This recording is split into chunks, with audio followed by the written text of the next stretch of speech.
डकैती की मुजाहिमत करने वालों पर तशद्दुद और फायरिंग में मुसलसल इजाफा हो रहा है। ये सिलसिला किसी एक शहर या गांव तक महदूद नहीं, बल्कि मुल्क के तमाम शहरों में स्ट्रीट क्राइम्स और डकैती की वारदातें तसलसल के साथ पेश आ रही हैं।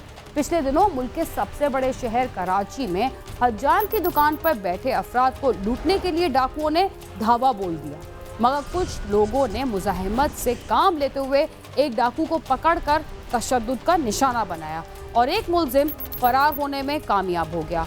जाहिर है, जब इस तरह की वारदातों में मुसलसल इजाफा होगा तो शहरी अपनी जानो माल को बचाने के लिए कुछ ना कुछ तो करेंगे।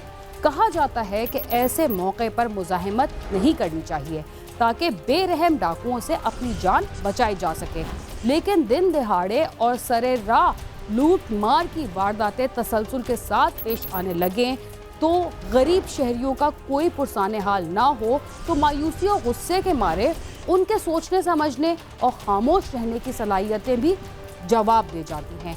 ये बात दुरुस्त है कि कोई डाकू हो या कातिल, उसे गिरफ्तार करने का कानूनी हक सिर्फ पुलिस को है और सजा देने का इख्तियार सिर्फ अदालतों के पास है। लेकिन जब पुलिस के होते हुए भी शहरियों को दिन दिहाड़े लूटने और कत्ल करने के वाक़यात सामने आने लगें तो वो किसके सामने फरियाद करें। इस सिलसिले में पुलिस के एहलकार हमेशा अपनी मजबूरियां बयान करते हैं, लेकिन तफ्तीश के जदीद तरीक़ों की वजह से पुलिस को मुल्ज़िमान की गिरफ्तारी में अब इतनी दिक्कत पेश नहीं आती जितनी इससे पहले होती। ये तो सब जानते हैं कि कोई भी जुर्म नहीं छुप सकता, मगर जराइम पेशा अफराद जुर्म करते हुए इस पहलू को हमेशा नज़रअंदाज कर देते हैं और पहला जुर्म छुपाने के लिए वो दूसरे और फिर तीसरे जुर्म का भी इर्तिकाब करते हैं और अपनी सोच के बरअक्स जल्द या बदैर कानून की गिरफ्त में आ ही जाते हैं। लाहौर में भी दो नौजवानों ने अपना जुर्म छुपाने के लिए यही कुछ किया और एक निजी अस्पताल में जवां साल लड़की की लाश छोड़कर फरार हो गए। लड़की की लाश को इतनी जल्दी में अस्पताल मुंतकिल करने और फिर वहां से फरार होने वाले ये नौजवान आखिर कौन थे और उन्होंने ऐसा क्यों किया? क्या वो लड़की को मौत से बचाने के लिए अस्पताल लेकर आए थे या उनके जहन में कोई और बात थी? ये भी देखते हैं कि मरने वाली लड़की कौन थी और किन हालात का शिकार होकर मौत की आगोश में गई। वाज़ेह रहे कि मुतासरा खानदान की शनाख्त जाहिर नहीं की जा रही।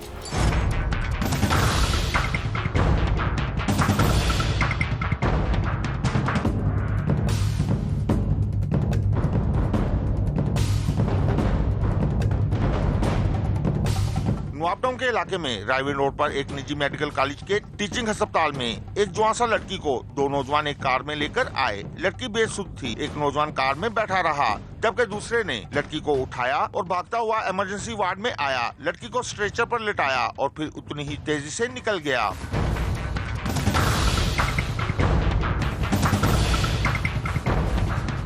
डॉक्टरों ने लड़की का मुआयना किया तो मालूम हुआ कि वो मर चुकी है, जिस पर पुलिस को इत्तला कर दी गई। इत्तला मिलते ही पुलिस मौके पर पहुंच गई। पुलिस ने इंक्वायरी की तो लड़की की शिनाख्त हो गई। वो गुजरात की रहायशी नाइला थी। पुलिस ने उसके वर्षा को इत्तला कर दी। इनके जिस्म पर कोई तशद्दुद का निशान नहीं है, ठीक है जी। उसके अलावा मतलब है कि डेड बॉडी नामालूम थी, तो इसके वर्षा का पता जो किया अभी वारिस आ गए हैं, उन्होंने इसको शिनाख्त कर लिया, तो तफ्तीश जारी है। मुल्ज़िमान नामालूम है और अभी उनकी जाना मतलब एक इत्तला जारी है। नाइला गुजरात की रहने वाली थी और एक गरीब खानदान से ताल्लुक़ रखती थी। वो गुजरात से लाहौर कैसे पहुंची और उसकी हलाकत से जुड़े दो किरदार यानी वो नौजवानों ने ऐसा क्यों किया? दोनों मुल्ज़िमान का आखिर लड़की से क्या ताल्लुक़ है? पोस्टमार्टम के बाद लाश वर्षा के हवाले कर दी गई, जिसे वो आबाई इलाके में ले गए। मेरे 4 बच्चे हैं, मैं बर्तनों का काम करता हूँ फैक्ट्री में। तो ये हफ्ते के रोज़ आई थी फीस जमा कराने, तो उस वक्त शाम को हमारा राब्ता हुआ, सुबह को कॉल नहीं हुआ। नाइला के वालिद का कहना है कि वो इंतहाई करीब आदमी है। उसकी बेटी ने अपनी डिग्री मुकम्मल की थी और वो फीस जमा करवाने के लिए लाहौर आई थी। उसे नहीं मालूम कि उसकी बेटी किन हालात का शिकार हुई। जी हफ्ते वाले दिहाड़े आए सन ते 3 नौकर भाई नाल सानू फोन किया सन ते नाले गए न जमा करान पैसे फीस जमा करान आए सन। मुकम्मल हो गया थी कोर्स इन्हां दा ते ओह आंदे हन तुहानू डिग्री देआं जो पैसे जमा कराओ। ने कहा मैं उसको देकर आ जाऊंगी, ना दिया तो मैं हॉस्टल में चली जाऊँ। पैसे असा इकट्ठे किए, मजदूरदार बंदे, फिर पैसे इंजे तो नहीं होते, पैसे इकट्ठे किए तो फिर साडा नहीं राबता होया ना। पुलिस ने सीसीटीवी फुटेज और नायला के काली से पूछताछ के बाद उसे अस्पताल लेकर आने वाले एक नौजवान उसामा को गिरफ्तार कर लिया, जो कि लड़की का क्लास फेलो था।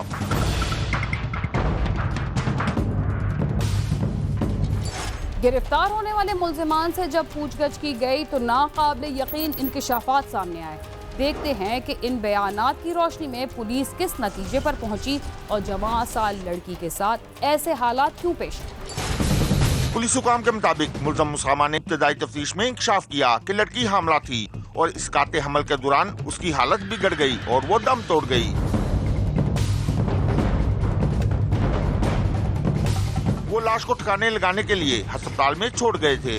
आप टाउन में एक लड़की को दो लड़के जो हैं वो गुजरात के तीनों रहने वाले थे, उसकी डेड बॉडी हॉस्पिटल में छोड़ के चले गए थे। आप लोगों के लिए है, उसमें दो जो नौजवान मुलविस थे उन्होंने गिरफ्तार कर लिए और उन्होंने मान भी लिया।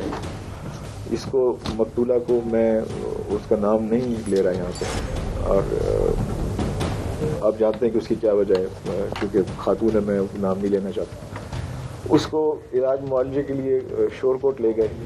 शोरकोट में जब वो इलाज उसका हुआ और वापस लाहौर लाए तो उसकी हालत ख़राब हो गई और शायद रास्ते में ही उसकी डेथ हो गई। तो वो हॉस्पिटल में उसको छोड़ के यूनिवर्सिटी ऑफ लाहौर का जो टीचिंग हॉस्पिटल वहाँ छोड़ के भाग गए। पुलिस का कहना है कि दूसरा मुल्ज़म भी लड़की का क्लास फेलो ही है, जिसकी गिरफ्तारी के लिए टीमें बना दी गई हैं। उसे भी जल्द ही गिरफ्तार कर लिया जाएगा, जबकि तफ्तीश और पोस्टमार्टम रिपोर्ट के आने पर मजीद हकायक वाजे होंगे। जो भी मुलविस पाया गया उसके खिलाफ सख्त कार्रवाई की जाएगी।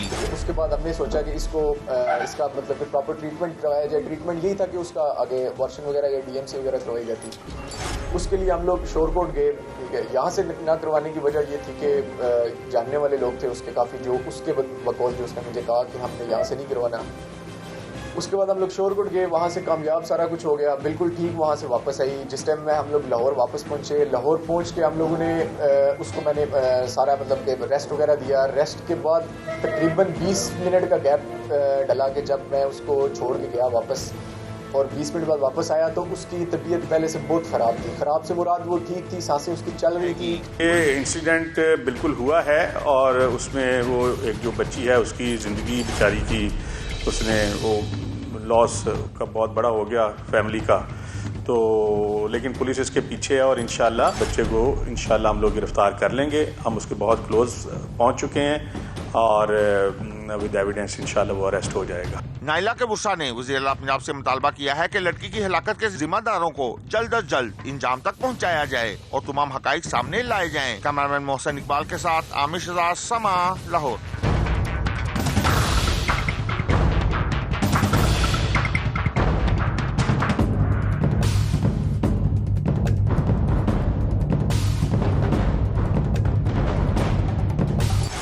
जिन हालात में गरीब लड़की की मौत वाक़ई हुई उनसे पता चलता है कि ना तो किसी मुल्जिम को कोई सज़ा होगी और ना ही लड़की के वालिदैन किसी अदालत का दरवाज़ा खटखटाएंगे, इसलिए कि उनका ताल्लुक लाहौर से दूर दराज ऐसी जगह से है जहां से इंसाफ के हुसूल के लिए कोई बाअसर शख्स ही आगे बढ़ सकता है। हाँ, पोस्टमार्टम के बाद ही किसी पेशरफ्त की तवक्को की जा सकती है। प्रोग्राम क्राइम सीन में वक्त हुआ एक मुख्तसर से वक्फे का, जिसके बाद हम दोबारा आपके साथ होंगे। तब तक आप समा के साथ ही। सूद की वजह से जहां कई गरीब खानदान परेशान है, वहां एक खानदान के बाप बेटे बर वक्त अदायगी की वजह से परेशानी का सामना करना पड़ा। उन्हें फ़ोन पे धमकियाँ देते थे कि हमारी पैसे हमें वापस कर दे और वो सूद पे हमारे अब्बू से मांगते थे। और भाई हमारे गंदम की गोलियाँ खा के मौत को गले लगा लिया। उस पार्टी ने उनको लास्ट टाइम दिया होता। जिन लोगों ने खुदकुशी की उन्होंने सुसाइड नोट छोड़ा कि मैं बहुत ज़्यादा मकरूज़ था और मैंने सूद पर पैसे लिए हुए थे और जो सूदखोर हैं वो मुझसे कमीशन और सूद की मद में पैसे तलब कर रहे थे। सूद की वजह से जहां कई गरीब खानदान परेशान है, वहां एक खानदान के बाप बेटे बर वक्त अदायगी की वजह से परेशानी का सामना करना पड़ा। उन्हें फ़ोन पे धमकियाँ देते थे कि हमारी पैसे हमें वापस कर दे, और वो सूद पे सूद हमारे अब्बू से मांगते थे। और भाई हमारे ने गंदम की गोलियां खा के मौत को गले लगा लिया। उस पार्टी ने उनको लास्ट टाइम दिया होता। जिन लोगों ने खुदकुशी की उन्होंने सुसाइड मोड छोड़ा कि मैं बहुत ज़्यादा मकरूज़ था और मैंने सूद पर पैसे लिए हुए थे, और जो सूदखोर हैं वो मुझसे कमीशन और सूद की मद में पैसे तलब कर रहे थे।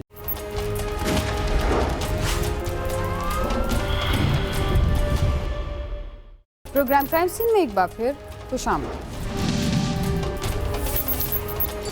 अंग्रेजी ड्रामा निगार विलियम शेक्सपियर ने अपने play the merchant of Venice में एक सूदखोर की कहानी बयान की थी जिसका नाम शार्लॉक था।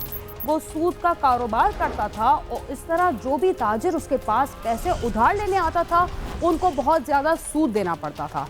इस कहानी के पहलू हकीकत से बहुत करीब हैं कि जब भी कोई सूद पर उधार लेता है तो उस पर क्या क़यामत टूटती है, ये तो वही जान सकता है जिसने सूद पर उधार लिया।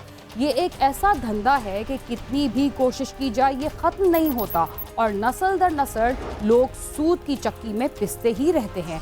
सूद का लेन देन हमारे मुल्क के देही इलाकों में रहने वाले मासूम शहरियों के लिए अक्सर औकात गले का फंदा साबित होता है। वो अपनी गुर्बत ख़त्म करने के लिए लालच में सूद माफिया से कर्ज तो ले लेते हैं, मगर हर माह उसकी अदायगी उनको मज़ीद कंगाल कर देती है। तोबा टेक सिंह में भी सूद माफिया के हाथों अब तक कई घराने तबाह बर्बाद हो चुके हैं, लेकिन इस बुराई के खिलाफ कोई भी शख्स आवाज़ उठाने को तैयार नहीं। देखते हैं कि यहाँ का एक शख्स जब सूद की रकम अदा ना कर सका तो उसने अपने बेटे के साथ मिलकर सूदखोरों से अपनी जान बचाने के लिए क्या तरीका इख्तियार किया। ये शख्स कौन था और किन हालात का शिकार होकर उसे इंतहाई कदम उठाना पड़ा।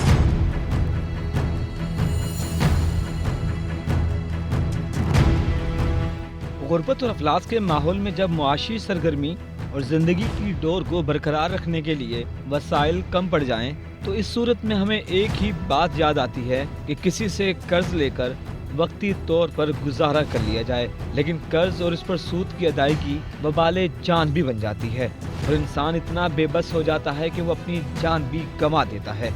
पंजाब के जिला टोबा टेक सिंह और गिरदनवाह में भी अब इस तरह के वाकयात पेश आने लगे हैं, जहां सूदखोर माफिया मासूम शहरियों को सूद पर कर्ज देने के बाद अपने शिकंजे में इस तरह फंसा देती है कि उनके पास अपनी जान लेने के सिवा कोई चारा नहीं होता। भाई था नदीम सी और हमारा जो भाई शौकत था, तो उन्होंने लेन देन के मामले में जो रकम ली थी उस पर सूद ब सूद बहुत ज़्यादा रकम हो चुकी थी। तो इसी तरह से आए रोज़ उनको सूद ब सूद और मुख्तलिफ तरह के जो बैंक हैं वो भी सूद ब सूद के रकम मजदूर तबके को देते हैं। सूद की वजह से जहां कई गरीब खानदान परेशान है, वहां एक खानदान के बाप बेटे बर वक्त अदायगी की वजह से परेशानी का सामना करना पड़ा। जब वो सूद की मजीद रकम अदा ना कर सके तो उन्होंने तंग आकर मौत को गले लगा लिया। आइए देखते हैं कि बाप बेटा ऐसा करने पर क्यों मजबूर हुए और मरने वाले शख्स की गम से निढाल बेटी का इस सिलसिले में क्या कहना है। इस तरह की अफसोसनाक सूरत हाल का सामना टोबा टेक सिंह के नवाही गांव के शौकत मसीह के खानदान को भी करना पड़ा, और जब वो सूद की रकम अदा न कर सका तो उसे सूदखोर माफिया की जानिब से इतना ज्यादा खौफजदा किया गया कि उसने तंग आकर जहर की गोलियां खाकर अपनी और अपने बेटे की जान ले ली।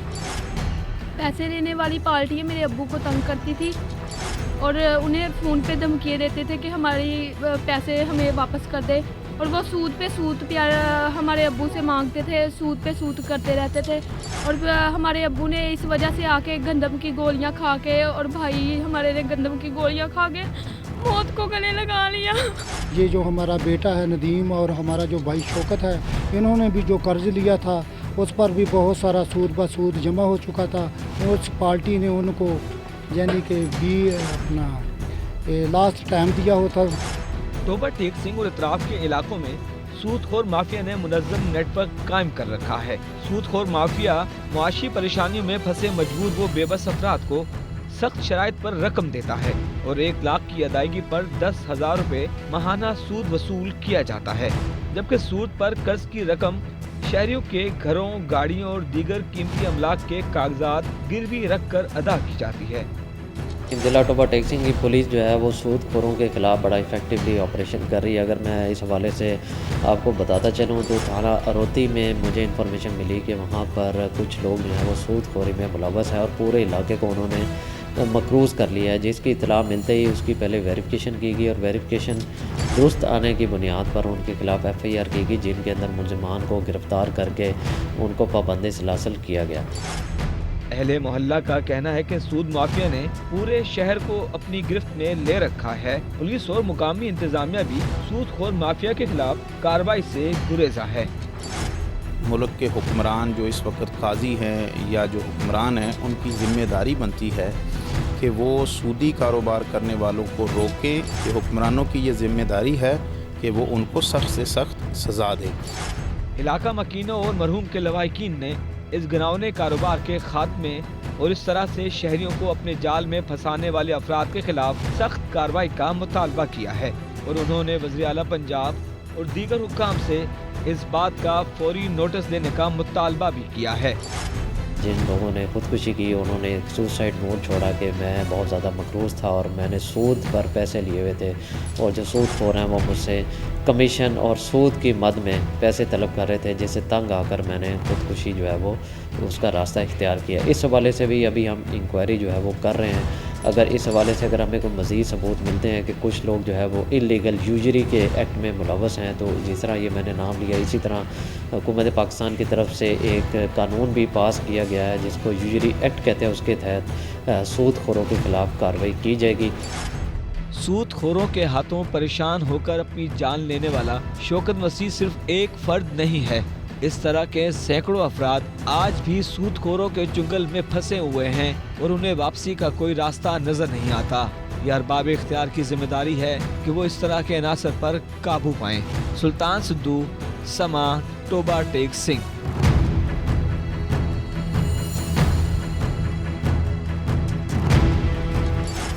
सूद के लेन देन की वजह से न सिर्फ गरीब अफराद मुख्तलिफ मसाइल का शिकार होते हैं, बल्कि बाज़ दफ़ा बड़े बड़े कारोबारों से जुड़े अफराद भी सूद की रकम अदा ना करने पर अपना कारोबार और मुस्तकबिल तबाह कर बैठते हैं। लेकिन देही इलाकों में रहने वाले गरीब अफराद अगर कहीं से सूद लें तो अपनी गुर्बत की वजह से उसकी अदायगी उनके लिए ज़िंदगी और मौत का मसला बन जाती है। इसलिए जितना मुमकिन हो इससे बचिए, क्योंकि ये आगे चलकर मज़ीद मसाइल को जन्म देता है। इसके साथ ही क्राइम सीन अपने इख्तिताम को पहुंचता है। अगर आप हमसे रब्ता करना चाहते हैं तो हमारा पता है csfsama.tv। इसके अलावा आप ट्विटर, फेसबुक और यूट्यूब पर भी हमसे रब्ता कर सकते हैं और हमारा प्रोग्राम भी देख सकते हैं। बीना खान और क्राइम सीन की टीम को इजाज़त दीजिए और देखते रहिए समा।